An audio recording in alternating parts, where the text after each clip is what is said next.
안녕하세요. SPI 고병기 편집장입니다. K-리츠 위클리 전해드리도록 하겠습니다. 네, 지난주 리츠 시장은 한 주 만에 다시 상승세로 전환했습니다. 전주에 이제 배당락 여파로 마이너스 수익률을 기록하면서 4주 연속 상승 흐름이 중단됐었는데요. 한 주 만에 다시 이제 상승세로 돌아서면서 긍정적인 흐름을 이어가고 있습니다. 지난주 20개 상장 리츠의 단순 평균 수익률은 1.42%를 기록했습니다. 네, 미국의 금리 인상 우려가 완화되고 이제 10년물 국채 수익률도 하락세를 보이면서 이러한 어떤 이제 거시적인 흐름, 긍정적인 흐름들이 리츠 시장에도 전반적으로 긍정적인 영향을 미치고 있습니다. 지난주 시장에서 이제 가장 주목했던 이제 이슈는 미국의 고용 지표였는데요. 미국의 이제 고용 지표들이 많이 발표가 됐고 과연 시장의 기대대로 긍정적인 수치들이 나올지 많이 주목을 했는데요. 기대에 부응했던 수치들이 나온 것 같습니다. 일단 시장의 기대대로 고임금과 인플레이션이라는 악순환을 끌어낼 수 있는 긍정적인 지표들이 많이 나왔고요. 이제 일단 제일 처음 나온 게 이제 미국 노동부가 지난 5일에 발표한 10월에 이제 구인 이직 보고서입니다. 졸트 보고서라고 하죠. 이 10월에 이제 구인 이직 보고서에 따르면 10월달 이제 구인 건수는 이제 전월보다 61만 7천 건 감소한 170만 건을 기록했는데요. 2021년 3월 이후에 가장 낮은 수치고 이 월스트리트 저널이 전문가들을 대상으로 집계한 시장 전망치 940만 건도 크게 하회하는 수치입니다.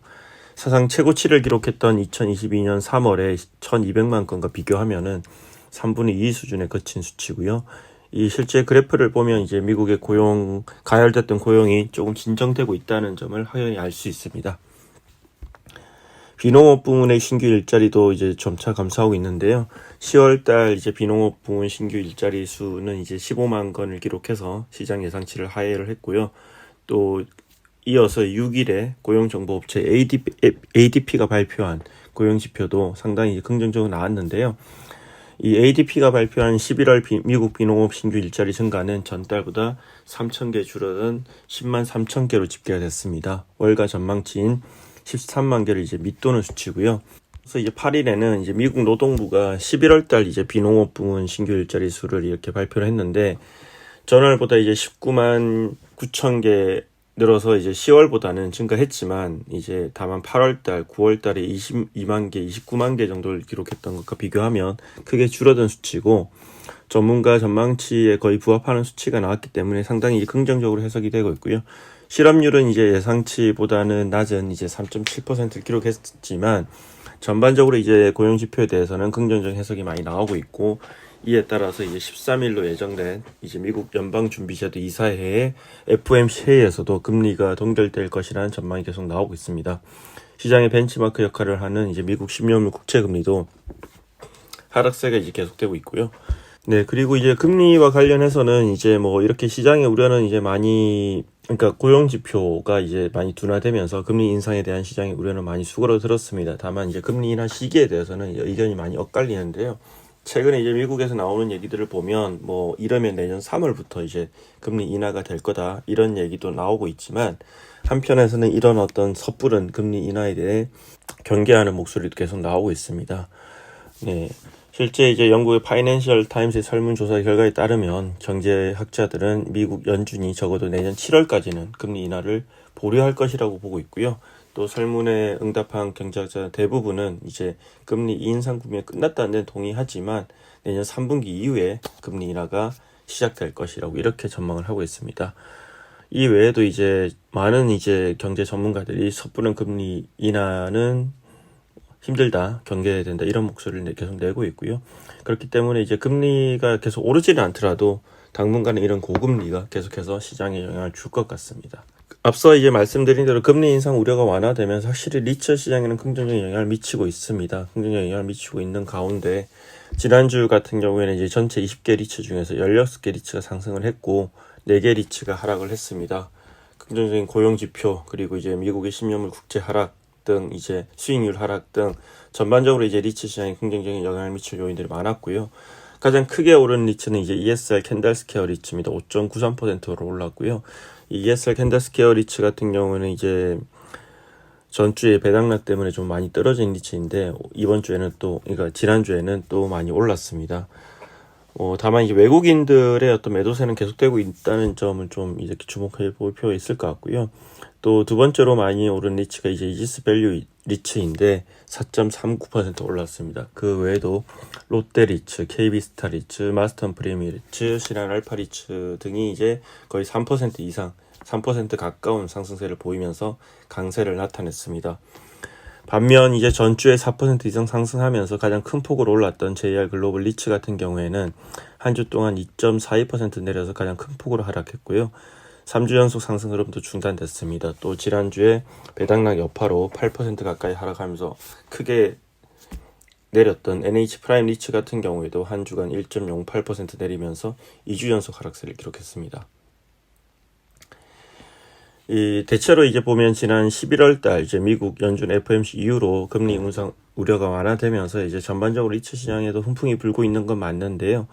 실제 개별 리츠 단위로 보더라도 11월 이후로 20개 리츠 중에서 15개 리츠가 상승세를 보였습니다. 다만 이제 최근 이제 전반적인 회복 흐름 속에서도 리츠별 회복 속도가 다르게 나타나다 이런 얘기도 많이 나오고 있는데요. 아무래도 이제 금리 인상 우려로 인한 대세 하락기에는 오히려 이제 리츠별로 차이점이 잘 드러나지 않았는데 이제 금리 인상 우려가 끝나고 상승 흐름을 타기 시작하면서 이제 준비된 리츠와 그렇지 않은 리츠 간의 차별화가 나타나고 있다. 이런 분석도 나오고 있습니다. 실제 이제 리츠라는 거는 이제 상당히 여러 가지 복잡한 요소들이 주가에 영향을 미치는데요.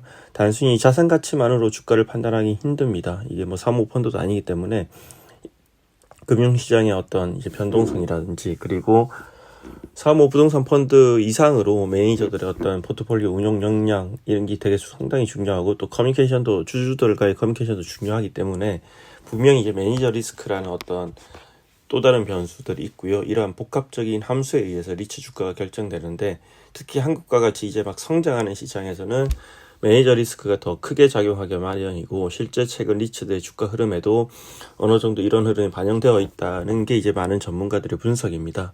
실제 이제 11월 이후 상승폭이 컸던 5개 리츠와 하락폭이 컸던 5개 리츠의 면면을 살펴보면 리츠에 투자하는 전문가 그리고 개인 투자자들의 반응에 평가에도 어느 정도 부합하는 주가 흐름이 나타나고 있습니다.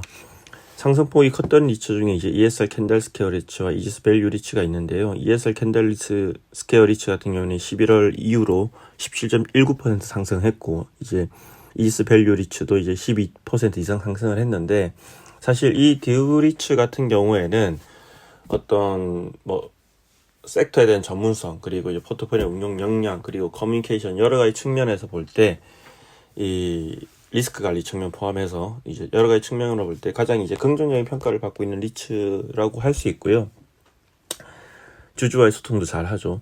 반면 이제 리츠 시장의 회복세 중에서 상대적으로 부진한 모습을 보이고 있는 리츠가 한 5개를 보면 미래에스 글로벌 리츠, 이제 미래에스 맵스 리츠 같은 경우가 있는데 이 최근 물론 이 두 리츠는 유상증자 이슈가 있긴 했습니다. 하지만 이 이슈를 제외하더라도 의사결정 과정의 합리성과 또 주주와의 커뮤니케이션 부재 등으로 개인은 물론 기관들도 이제 등을 돌린 곳들이 많습니다. 이러한 점들이 당연히 주가에 반영되어 있다고 보고요. 네. 그리고 이제 코랑코 라이프 인프라 리츠 같은 경우에도 이제 11월 이후로 다소 부진했는데 실은 이제 최근 오피스 마제스타 시티 타워 1 이제에 투자하는 우선주에 투자하는 과정에서 여러 가지 이제 얘기가 나오기도 했습니다. 뭐 의사결정 프로세스와 예상충 이슈에 대해서 문제를 제기하는 투자자들도 분명히 있었습니다. 네. 네. 뭐 그리고 계속 얘기 드리는 말씀이지만 최근 이제 이런 리츠들의 어떤 매니저 리스크가 부각되고 있는 가운데 최근 이제 우선주 투자에 대해서는 이제 여러 차례 저희는 이제 우려를 표명한 바 있는데요. 일단 기본적으로 이제 컨트롤십이 없는 우선주 투자 자체에 대해서도 이제 부정적인 견해를 가진 투자자들이 많죠. 이 부분은 뭐 거의 이제 싱가포르라든지 일본 출장 가서도 많이 질문을 하는 부분인데 마찬가지로 현재에서는 또 이런 투자는 별로 좋아하지는 않고요. 이제 일부 지분만 가져오는 그런 투자는.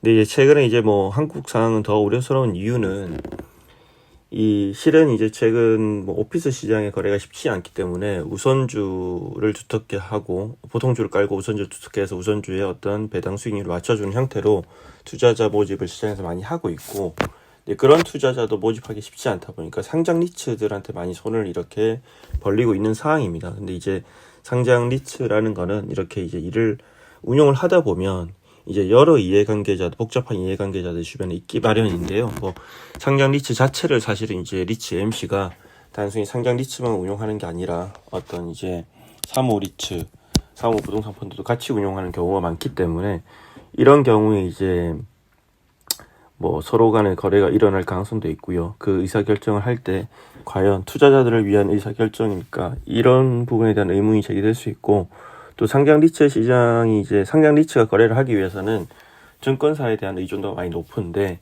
이 총액 인수를 하는 주체가 증권사이다 보니까 그런 어떤 증권사의 총액 인수한 물량을 상장 리츠가 셀다운하는 과정에서 의사결정 과정에 대해서 이제 문제를 충분히 제기할 수 있을 수 있다고 생각하고요. 그렇기 때문에 이 상장 리츠가 뭔가 우선주를 투자하더라도 진정으로 투자자들을 바라보고 내리는 의사결정인지 생각해 볼 필요는 있다고 생각을 합니다. 네. 개별 리츠 소식 좀 전해드리도록 하겠습니다. 이제 롯데 리츠 관련 소식인데요. 롯데 리츠를 운용하는 롯데 AMC가 최근 이제 외부에서 새로운 리더십을 찾았는데요. 이제 지난 6일에 정기 임원 인사를 통해서 롯데 AMC 새 대표로 김소연 HL 리츠 운용 대표가 선임됐습니다. 이 김 신임 대표 같은 경우에는 2009년부터 이제 현대자산운용 그리고 하나투자증권 그리고 이하자산운용 대표까지 지내고 지난 2020년 말에 HL 홀딩스로 옮겨서 이제 HL 리츠 운용을 설립하는 데 기여했던 이제 부동산 금융업계에서 잔뼈가 굵은 사람으로 통합니다. 네. 롯데그룹이 이렇게 외부 전문가를 이제 리츠 MC 대표로 앉힌 것은 두 번째인데요. 뭐 출범 당시죠. 출범 당시에 이제 G 리얼 에스테이트 코리아 외국계 부동산 투자회사입니다. 그리고 크리에이터 투자 운용 등을 거친 외부 전문가 권준영 대표를 초대 사람 타급으로 앉혔으나 이제 이후에 작년 8월에 이제 부동산 자산 운용 경험이 없는 롯데맨을 대표로 다시 앉히면서 내부 전문가들도 인력을 충원했는데요. 하지만 이후에 이제 리파이낸싱 이슈 등으로 주가가 크게 하락하고 장기적인 성장 전략을 제대로 제시하지 못하면서 투자자들로부터 외면을 받고 있는 상황입니다. 그래서 이제 이에 다시 한번 외부 전문가를 영입해서 위기를 극복하려는 움직임으로 보입니다. 네. 그리고 ESR 캔달스퀘어 리츠 얘기를 좀 해보죠. 이제 리파이낸싱 책은 거의 마무리가 되어가고 있는데요. 이번 달에 만기가 돌아오는 사입금 3,620억 원의 리파이낸싱을 추진하고 있었는데 금리는 4.7% 수준입니다. 이제 수수료를 제외한 쿠폰금리 수준이고 수수료를 제외한 이제 그러니까 포함한 올인 코스트 기준으로는 5% 중반 수준인데요. 고금리에도 불구하고 비교적 방어를 잘 했다는 평가가 많이 나오고 있습니다.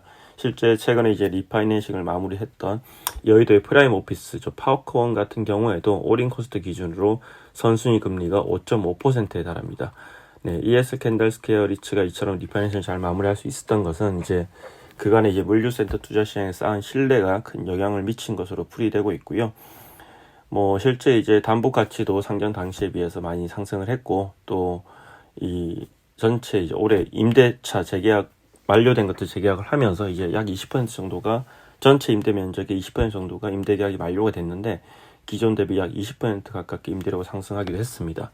또 이 외에도 뭐 자산 매각이라든지 그리고 선매임 약정을 했던 것들을 이제 제대로 이행을 하면서 이제 어려운 시장 상황 속에서 신뢰를 쌓고 있습니다. 올해는 사실 선매입했던 것도 되게 무산되는 경우가 많기 때문에 이러한 이제 ESR 캔달스퀘어 리츠가 계속해서 했던 약속들 지키면서 신뢰를 쌓아가는 것은 상당히 뭐 의미가 있는 것 같습니다.